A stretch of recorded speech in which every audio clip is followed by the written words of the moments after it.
এই দেখেন এই ছেলেটা শুধু পেঁয়াজ লাগায়।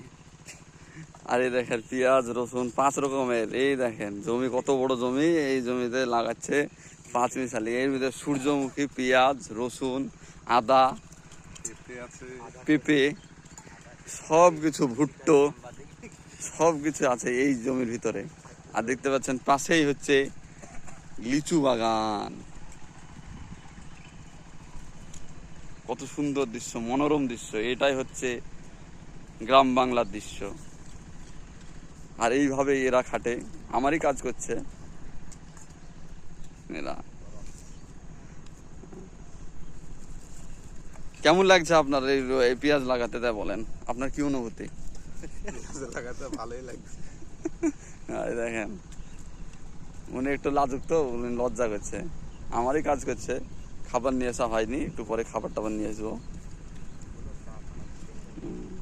কিছুক্ষণ আগে চা দিলাম। দেখেন কুদাল। ঠিক আছে, আসছি একটু পরে। ভালো থাকবেন বন্ধুরা।